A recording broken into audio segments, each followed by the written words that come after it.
Welcome back to Mastering Change. Today we're honoured to share a story of immense courage and resilience. At just 19 years old, Poppy Eyre is breaking the silence around child sexual abuse by speaking openly about her own experience and the difficult decision to bring her grandfather to justice. Joining her is her mum, Miranda Eyre, an accredited psychotherapist specialising in trauma, stress and anxiety. This episode discusses sensitive topics related to trauma, mental health and potentially distressing experiences, including child sexual abuse and the legal process of seeking justice. So, at any point, if you feel the need, please take a moment to check in with yourself and seek support. We delve into Poppy's journey, from the moment she found the strength to speak up, through the legal battle that led to her grandfather's conviction, to her ongoing mission to remove the shame that too often silences survivors. This conversation is a powerful reminder that speaking out can be a pivotal step toward healing, not just for oneself, but for others who may be suffering in silence. If you or someone you know is navigating the aftermath of abuse, we hope this episode offers insight, support, and a sense of solidarity. Let's get into it. Miranda and Poppy, welcome to our podcast today. It's a pleasure to have you. Thanks for joining us. No, thank you for having us. Feel very honoured. Well, welcome both of you. As most of our podcast listeners know, we start every podcast with a little card game. I have a selection of cards here. I have no idea. I've literally just pulled them out of the box. I've no idea which cards they are. On each card is a prompt. Then the idea is that the prompt will lead to some sort of story or narrative that will come from you guys, and help us sort of break the ice, help you connect to us and help you connect to our audience and let our audience know a little bit more about you. So I shall read the top card, and if you both can answer it, don't know if you will be able to because you might not have, but my therapist, if you had a therapist, but my therapist probably thinks I'm ... Ooh, that's a really good question. Are you going to go first? My therapist. Oh, that's difficult being a therapist.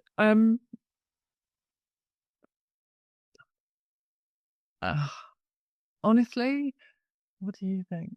My therapist thinks I'm probably an over worrier who's way too invested in what people, do you know what I mean? Like, is that what what insight do they have that you can only see through reflecting from their perspective? I would say my therapist thinks that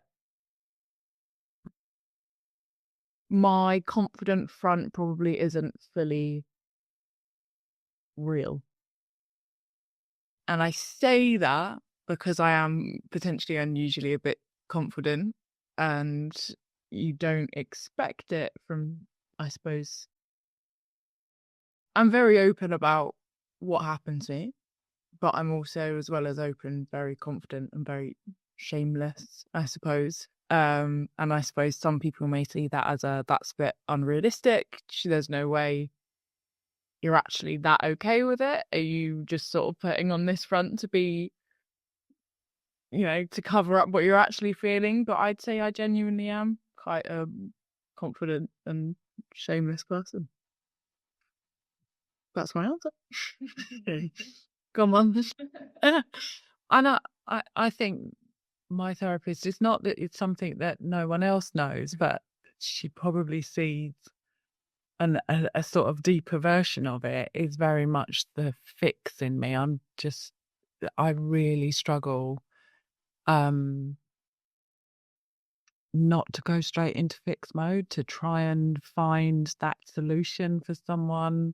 It is a real battle for me. My immediate go-to is, I know a man who can, or I just want to, and it honestly, it's like I have to sit on my hands. I have to really stop myself from going there and trying to sit with someone in the pain that they're in, and so on, and not go into, right, let me get this sorted. I was going to say, being a therapist, that must be the hardest job then to be. Because I imagine you went into that profession thinking, I'm going to go into that profession to fix everyone because that's what these people do, and learn all about how to be a therapist. Like, God, I can't do any of it now. No, It's a constant internal battle. Yeah. I bet I can relate to that. Thank you for sharing that. Well, that leads us as a nice bridge, really, especially Poppy, because you've just alluded to some lived experience that relates to the field that we're going to talk about today. So, we're here today to talk about how you relate to trauma, mental health and well-being, what it is that you believe that you wish our audience understood or that you'd like to share with with the world. Okay. I think to give the context then of my lived experience, I am a survivor of child sexual abuse. I spoke out quite young, which I know is unusual. I spoke out when I was 11, which was still a good sort of 7 years on from when it was happening. I was about the age of 4. It was my grandfather. And yeah, so I spoke out at the age of 11, not thinking it was because of what had happened to me, or not with that idea in mind that that was anything that was wrong. But more, I spoke out because I thought I was an awful person. I needed help and I needed some sort of outlet. I wanted counselling, really. I didn't want anything to happen to my perpetrator. Well, in fairness, you didn't really realise he was a perpetrator. Exactly. I didn't realise he was a perpetrator. So I knew I'd said something about him, and it was very secret and it was very quiet. But I said, ignore that. That doesn't matter. That's not the issue. I don't like myself, essentially. So it was a weird, twisted, basically a completely rewired how a normal, and I say that with quotation marks, so those are listening on audio, actually think. So that's why I am here today. And I think, to put it sort of in a sentence, what I'd like people to know is that belief is the start and the core of anyone speaking out about trauma, especially child sexual abuse. When you say belief, what do you mean by belief? I think there's real beauty in someone being believed. I mean, just last night, we had Giselle Pellicot's daughter speak about the fact that she herself believes that she was raped by her father, but because there wasn't any evidence, there's nowhere it can go with that. And obviously, within a court of law, it's difficult with no evidence, but it's what sort of evidence, and that's sort of what I do today, is now looking into the legal system, and actually, is evidence they say they're guilty of it, or there's actual footage, or there's someone who said that happened, a witness? Or can we look at trauma, and that sort of response is a real indicator of whether something has happened or not? Yeah, parcel there of what it is. I read an article. Ruth Lanius is an extremely world-renowned neuroscientist, and she's done many great studies on the brain, on trauma, and how kind of it changes your brain once you've been through a traumatic incident. She did an incredible study, for example, of there was 2 people in a car accident, and I think they were maybe in Canada or somewhere. They were on this big freeway, and there was basically a pile-up, and the car, so they went into the back of a car, and then the cars were just coming back up behind them and just hitting them. Their car was about to go up in flames. You probably might know this story. It is I think it's in Bessel's book. And we then put this couple, so basically the wife did nothing, just completely shut down. The husband immediately got straight up and jumped out of the car, grabbed his wife, got her out, and the car kind of exploded. So he sort of went into immediate fight flight kind of response, but she went to a complete shutdown. And when they were put into the CT scan, which no longer, you can't do this anymore, right? You can't put people in who suffered trauma into a brain scanning machine and then give them images of that trauma to see what happens to their brain, because obviously that's really not probably very humane. So imagine like sexual abuse victims, you can't put them in a scanner and show them images of sexual abuse or show them images of their perpetrator or anything and see what happens. I bet if you could, though, you'd see those reactions in the brain changing. But what Ruth has said in a recent article is that the the likelihood of anyone with trauma symptoms making up trauma, making them up, having these being like, so there was a time when people were like, they said people implanted trauma into their, and people were lying about this shit. It's almost, it's close to being impossible that you don't, like, people who present with trauma have the trauma has happened. It's simple as that. So I think that kind of working with someone like Ruth, or to kind of with the course stuff to kind of make sure that people understand if people are presenting with trauma symptoms, is that's I mean, we were very fortunate with the legal system. When we reported what happened to Poppy, she was heard as the child that it had happened to. I was very much a witness to the event in as much as I was the first person she told. So, we as a family were quite fortunate in the experience that we've had through this field. But I think the reason we sit here today is because Poppy, through the therapy that she had, see, as a mother, I couldn't at that time, and I wasn't a therapist at that time, I couldn't get her to understand that she'd done nothing wrong. I was just like absolutely like horrified that my daughter thought that what had happened to her was her fault. And I just couldn't, like, it just didn't compute. And it didn't matter what I said to her, it didn't resonate. But then we were very fortunate. We were supported by a charity called Family Matters that the police put us in touch with. And the therapists that worked with Poppy, after about 6 weeks, she got in the car with me as we were driving home, and she just turned to me and she said, "Mum, it wasn't my fault, was it?"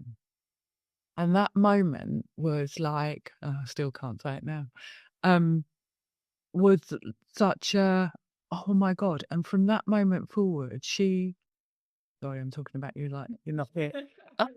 She got it. And it was like, and I think because she was young enough to sort of, almost that innocence was still there, he hadn't destroyed it all. She got it. And then it was like, and very sadly after that, because of the legal system, she was told that she had to keep it quiet and keep secret, which was, at 11 years old, was a real struggle for her, because she's like, hang on a minute, you're telling me to come out and tell you the truth. Now I've got to go back into school, be surrounded by friends, teachers and whatever, and I'm not allowed to say a word. I've got to sort of almost have this double life. And if I've done nothing wrong, why am I keeping it secret? Just and it was, but it was that really, if I'm right, that drove her to go, I need mum, I need to speak out while I'm young, because if I don't, I'm a young child. If I'm looking at a 35-year-old woman, for example, on the television talking about her experience as a child, I'm never going to get it. That will not speak to me at the age that I am. And also, sorry, just to add to that, if you're staring at, and I did do an interview, was I 14? It was during lockdown, because I was like, lockdown's going to be horrific. What's going? So I pushed and pushed and pushed to have something done with the BBC, and obviously I'm 14, so my anonymity from a legal perspective I needed to keep, but I still was a shadow, blocked out, had a hat on so that they couldn't tell I had long hair, that side of stuff. I would never, ever, and I didn't actually until I gave my statement of what happened and the police told me what happened, ever thought that was me. And so if you're staring at a shadow of someone with a voiceover, what are you meant to think? How are you meant to firstly relate to that? And secondly, it just reinforces the idea that you need to be hidden, that it's really scary, shameful. And so, yeah, as Mum said, as soon like that, I think that period where I couldn't say anything, and then when I did finally manage to get into BBC to do some sort of like something in the news about lockdown and what was going on, it was still very secretive. So by that point I was like, right, what do I need to do to get my face, but with my voice, speaking very honestly about this? And that's where then the BBC iPlayer programme came out, and that was 2 years ago now. which is Yeah. crazy to think that was about 2 years ago. So we got there eventually, but there's still plenty to do. And I think, as Mum said as well, it was a positive experience for me. I did get through the justice system and I got the justice I deserved. But why did I get it and someone else didn't? And that's what we're working with. I mean, there's so many things coming up for me now at the moment, like, because what you're talking about, how the system is, you know, trying to hide you and kind of not give you the support in a way that you, because when basically what I understand of trauma is that trauma is an experience that happens, but PTSD, so ongoing trauma, is when if you aren't able to share that trauma with other people in a supportive environment and be held through that, if you have a traumatic incident and you are able to be supported and held after that incident, you can recover from that trauma. The trauma will not live on. But if you aren't able to share that trauma, or because you're ashamed, or because you're, which often happens with survivors of child sexual abuse or sexual abuse in general, they think like you did, you know, it's my fault, I'm a bad person, it's nothing to do with the perpetrator. So I guess my first question is to you, when you did share it with your family, I'm assuming that the support was just immediate and they were kind of how was the experience for you then when you did that? So I never really wanted to speak out and I didn't know what it was that did it, but we ended up going on a walk and I wasn't quite right. And as I said, I didn't know what it was that made me feel so guilty. And I say guilty and I need to start reframing that because it's anxiety and these are still things that I'm sort of making myself have to do. But no, for some reason, whatever it was that day, I did say to Mum, this has happened. And your response was immediately, yeah, okay, we're gonna get through this, we're gonna be fine. What we did, and to be honest, I was protected pretty much from that point on. You know, any conversation with family members, Mum was very much involved with and sorting out. I mean, not all my family believed me, so I had sort of aunts and uncles who I used to stay with a lot, who were very, very close with, and they've decided they don't wish to speak to us anymore. So yeah, I mean, my close family, incredible. On the outer edges, not great. But I was lucky to have that, if that makes sense. Well, we now realise she was lucky to have that. You know, since we've sort of been advocates for this to try and get to children earlier if possible, we, you know, it was purely because of this programme that we ended up doing on the BBC that Something Pops, as she's touched on, was really determined to do. And as a mother, you know, my own, if you like, shame was like, I don't want her speaking out. Partly because of my shame, partly because I didn't, you know, society is so, they don't want to hear about it. You know, I had my own family friends sort of say, oh no, don't let her speak out, you know, like just leave it, just, you know, let her get over it and whatever. And it was sort of like, so you're in this battle of, she's desperately trying to be heard here and she has nothing to be ashamed of, and yet we're still trying to shut her down. But once, I mean, we worked with an amazing lady called Alison Holt through the BBC, through some contacts I had from my previous role in my previous working life. And she basically went on a journey with us for sort of 2 years and wanted to tell the story of a family. And that went out on the BBC, as I said, 2 years ago now. And Pops was 15, 16 when she first started talking to Alison Holt. She's sort of been the producer of Panorama and so on.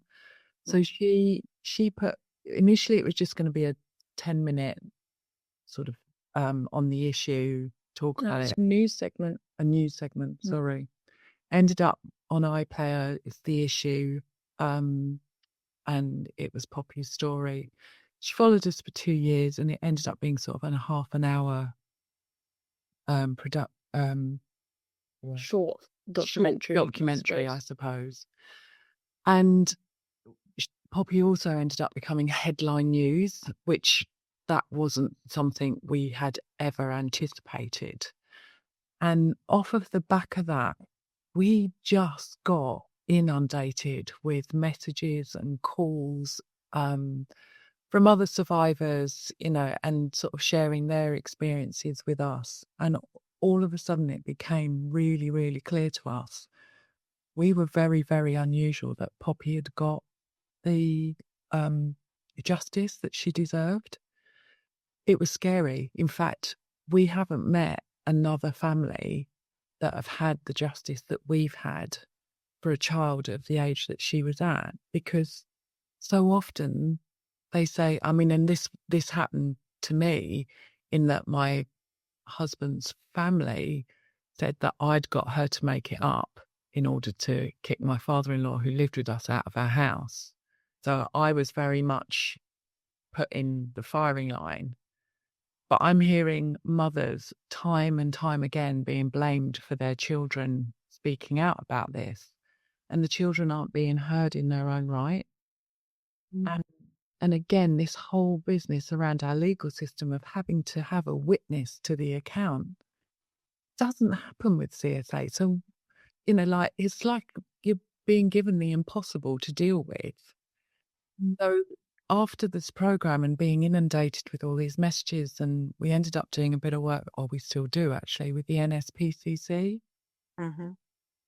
And that got us working with the policy writers and so on. We've been asked to speak in Parliament and so on. And the more we've learned, the more we've realised. And obviously with my work now, because of Poppy, it really did drive me to go, I need to understand what that therapist did to get my daughter to understand that it wasn't her fault. And that's led me down my own path, and to the lovely Bezel van der Kolk, the Gabor Mates, the Janine Fisher, it's, I've literally devoured their books. And the more I read, and as you were saying earlier, that experiment that was done with that couple, and you just think, why are we not doing, looking at children and the trauma that they've been through? We've got all this evidence. I sit through the Masters event and I just think, please, can we get some of these people? Maybe they are, but we've now started this sort of manifesto of the beauty of belief, and that children in their own right need to be believed, and look at the evidence from a trauma-informed perspective. We want to change the legal system. Why should that child have to fight an adult in a court of law? No other place would you get a child have to do that, but we expect them to do it in a court of law or within our legal system. And when they're so traumatized by what's happened to them, and as you rightly said, you can't make it up. And that's our, probably a bit of an impossible one, but if you don't try, it'll never happen, will it? So it's more sort of, for us, it's like, if we can get those contacts together around one table, so to speak, and if we could change the law and use all this information that we're now hearing to do that, it would just be It's shifting the burden of proof, isn't it? But I suppose, yes, children, but also child cases, because I think if you look at a lot of people that speak out about child sexual abuse, they're in 40s, 50s, and they're treated in court as though they're a 40, 50-year-old man speaking out about this, and actually they're experiencing it through a child's eyes. And so I'm hoping that if we do get this law changed, that it's overall, so it benefits as many survivors as possible, because as I said, they're experiencing it as though they're a child, and that's being completely neglected. So there's a lot of work to do, and I think this year is going to be a big one, trying to, as Mum said, get those people around a table, look at our system. Where's it going wrong? Where are the holes? Because also, I think one reason why, when I am in government, I'm listened to, and I've been able to sort of be in the room in those discussions and get my foot in the door is because I'm an example of when it did work. So if I'm an example of how it did work, it means that there are things in place for it to make sense. So there it really isn't a matter of cost or inability to do so, because I've proved them almost wrong in that sense. And so it's now a case of going, right, it's there. Why is it not happening? What needs to happen? What needs to change? Why did it work with you? What did Yeah. did your grandfather admit? Did he admit that he'd done anything? No, he never admitted that it had happened. No, quite the opposite. Yeah, very much against it. However, there was, I He's think our police officer. it was our police officer, because straight away she said to Mum, "You can't put words in Poppy's mouth. Everything that she's going to try and tell you, you can't. Then try and fill in those gaps for her if she's struggling." Also, I suppose the specialist counselling service I had, if I'd gone to any other counsellor and sat in that courtroom and gone, "Yeah, when I was speaking to my counsellor, we realised this," it would have been completely Thrown out. How old were you when you were in court? I was 11. And were you, I mean, obviously you're older now, but were you, I mean, you're, as you said at the very beginning when we asked you what your therapist would say to about you, you said, like, I'm very confident, whether it's an act or not, doesn't really matter. The fact is you are, you know, you're well-spoken, you're obviously well-educated, you're Articulate. you're eloquent, you're able to stand up and say, now, I'm assuming it would have been slightly less at 11, but probably more so than the majority of the world. I don't know, but you might tell me actually at 11 I'm a mess. I don't know. I think that was also the environment I was in. My counsellor was very much, I was the one that led it and realised what was going on. It didn't, yes, she obviously gave me the tools, but I almost was then empowered again. And I also had a family around me that believed me, supported me. So there wasn't really room for me to crumble and fall, because everything around me was pushing me up, making me stronger in myself.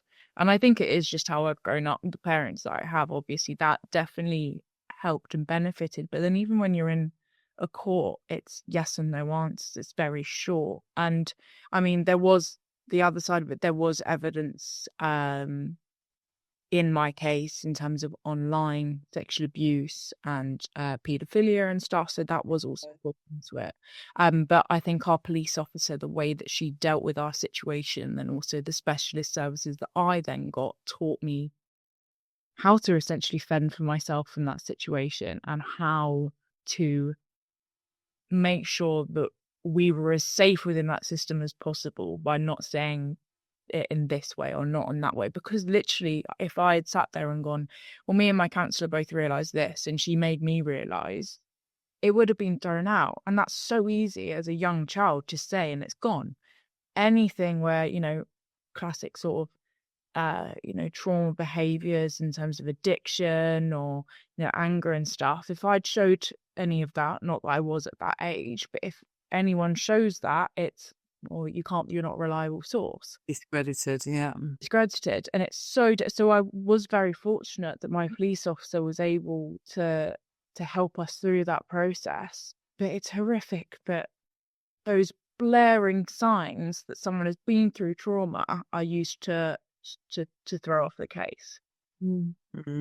Like you say, I think that mission of actually trying to use those signs to basically prove the case, you know, say if someone is saying, like, this happened to me and now I've got an eating disorder, or I've got X, Y, other Z, like symptoms of trauma, that should be proof rather than a reason to throw the case out. 100%. But instead it works against them. And as I said, so many don't listen to the child. And that's, I think, as I said, we're now, as I said, we had no idea when it was actually happening to us. We just assumed that everybody got what we got. But our police officer with me was very much, Miranda, this is Poppy that is accusing her grandfather, not you. She is the one that will be sat in that stand. Yes, you will be, as I said earlier, a witness to the event.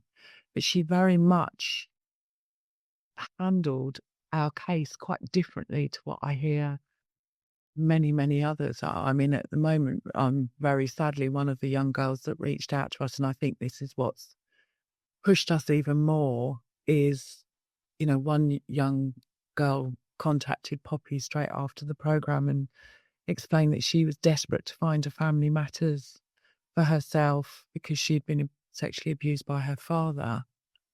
Her case was not considered by the CPS.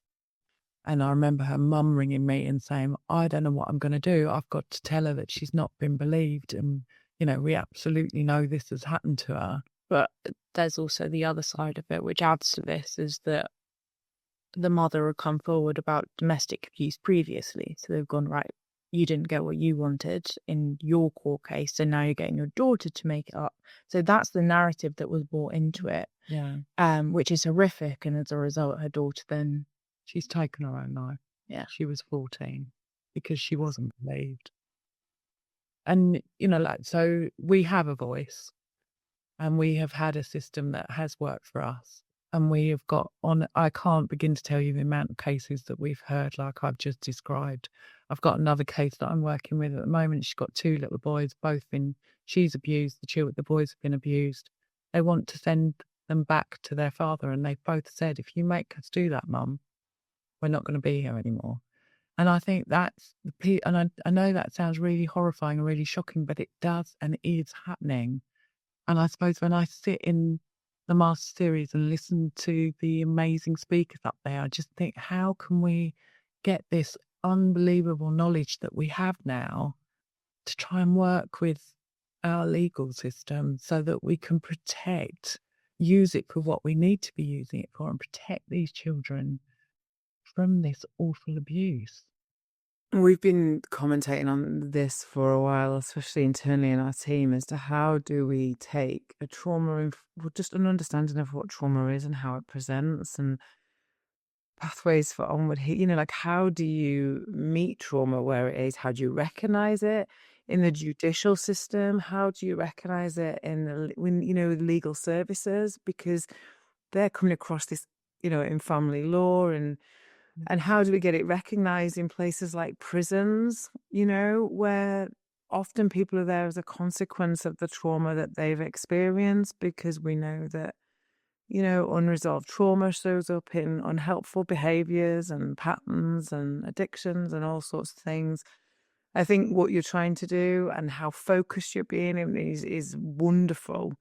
And I think you'll get nothing but wholehearted agreement from us that all of that knowledge needs to be transferred to where it can have the most impact, full stop. It's great having that as a tool to the people that are working at the coalface where it's been identified. But, for every one of those, there'll be so many more that is just not recognized either by the individual or by the system or by the service that's there to support them. I'm at a loss for sort of right now. I'm at a loss for kind of like suggesting as a fixer. I'm kind of immediately wanting to dive in and going, this is, I think there are interesting groups like cross-parliamentary groups. Like I took part in one, which was the Prison Yoga Project. And there's a really interesting group there that were trying to make interventions in prisons to work with perpetrators on, but I think these pockets of activity happen. But I agree that there is knowledge, there is understanding, there is modalities and approaches. And it sounds like you had an incredibly enlightened team, from the police to your legal team. That's the thing. I mean, if you go into fixing mode, which I can also sometimes fall into, so many parts of the system that will need training. So the police officer who worked with you, the first responder, they obviously knew exactly what to do and what to say, and or as to coach you into how to get the best result in your trial. There'll be other police officers that don't have that training across the whole country, right? So you need to train the police officer, you need to train the therapist that worked with you, Poppy, to get you to believe, that you were not at fault. That kind of training, I think, is happening in the trauma world. That is what our therapists do, but it's not that easy. But so you need that sort of training. But then how do you rewrite the legal system? Because what I keep coming back to is an idea of a framework by which, if a child sex abuse survivor comes and presents with a number of trauma symptoms that can be matched against a framework that can say, well, this is enough this is enough evidence to show that something has happened. So we can say this is not someone who's had a lovely life and whose mum has just told them to lie because they're annoyed at the dad who didn't come home and put the bins out last night. This is not someone who's nothing has happened to. This person is presenting with, enough evidence physically, mentally and emotionally to demonstrate that something was there. And but I don't even know how to begin to get that framework in place, and that's what I guess you guys might do. Same. This year I have recently met with Sophia Liu, who was one of the speakers last year. It was brilliant. And she's written out the system, and obviously this is UK centric, but I'm also looking at doing some work with the Brave movement, who look at basically policy globally. But the way that she's written out our system and where those dips are, it's then right. And this is what I'd love to sort of come from this and to build on this year, is how do we get those professionals in the room who understand it, the policy writers, the therapists, the trauma-informed specialists, everyone in that sector, the legal advisors, into a room and go, what part do you all play in this? What do we need to change? What's reasonable? How do we change that? And just really, really break it down. That in my head would be the ideal, because I don't know what that framework looks like. I don't know what that policy looks like. I'm purely sitting in the middle of it, seeing it all going round, and it's getting to the point we can't just talk about it anymore.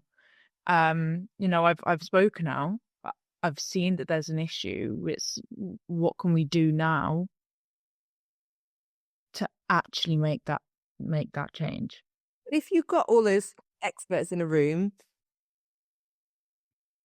what wouldn't it not just be more talking? I mean, I wonder what, for me, I feel that what you need is to offer. I don't know who changes the law. I don't know who decides on what is allowed to be submitted as evidence, but whoever does that, you present something and they say, right, but we need that to be endorsed by, this expert, that expert, and then you get those experts to come in and endorse it, I think. Yeah. It's very... In a way, that's sort of started to happen. So we're working with the policy team at the NSPCC. So Pops has spoken on a number of occasions in Parliament. She has support from a lovely gentleman called Lord Pollock. We also have support from Baroness Newlove, who is very much a mother's advocate. So they're listening. It's now, I think, it is getting those experts on board for almost the people that can make the changes to hear from those experts in the room to start with. So it does need a conversation to start with. So it's not just us saying, they've said, if that makes sense. It's like the point that Minta was making about Ruth Lanius and just saying, finding those credible neuroscientists who've got a clinical background and come from a research and evidence-based perspective to sort of substantiate what you already know. Yes. And tell the people that are on the coalface of changing laws and them to hear it in detail, dare I say it, from the Bezel van der Kolks of this world. That's who we want at our table, if that makes sense.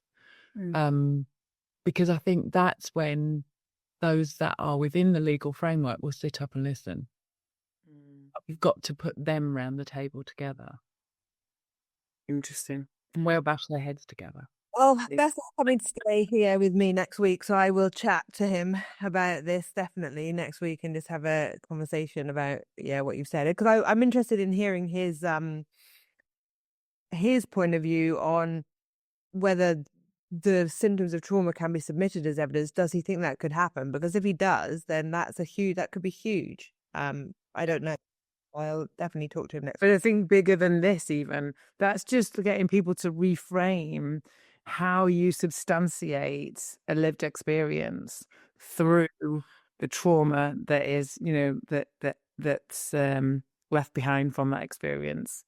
We could go on for a long time on this subject matter, 'cause I think we're both really moved by it. But I'm going to ask you the question, and then we'll loop back after this. Okay. I'm going to ask you the question that we ask all of our podcast guests, and I'm pretty sure I know the answer. Based on the conversation, there are occasions in the podcast where I feel like I know the answer, but we live in a world with a huge amount of fear and anxiety and doubt at a macro level, whether that's climatic, whether that's geopolitics, or whether that's just the kind of conflict and tension that we see all around us, or right down to a micro level, anxiety and isolation and loneliness and lack of community and all of that jazz. If there was a single lever for change that you could pull, one button that you could push that would be the catalyst for the change that we need to see in the world, what would that be? Believe. Yeah. Listen. And belief. Perfect. Belief.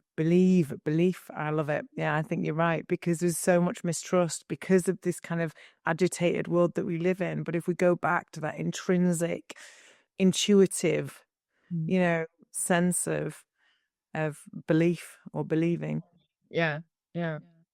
I would like to say it's been a pleasure talking to you, but it has been a pleasure talking to you and getting your insight, but it's also been incredibly challenging at a body level and at a brain level. And like Minta says, we will continue this conversation with those that we have connections with, and we'll be back to you if there's any, however we can think about informing the conversations that you want to see to substantiate what you've experienced.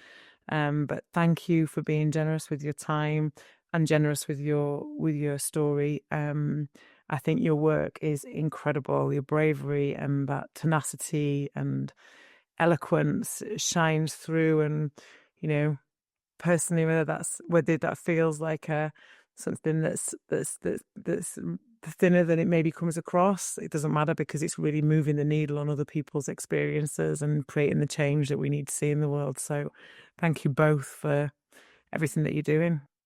No, thank you. Really appreciate it. Yeah, need to be heard. It's been really lovely to speak to you both, and thank you for listening. And we'll hopefully see you in September.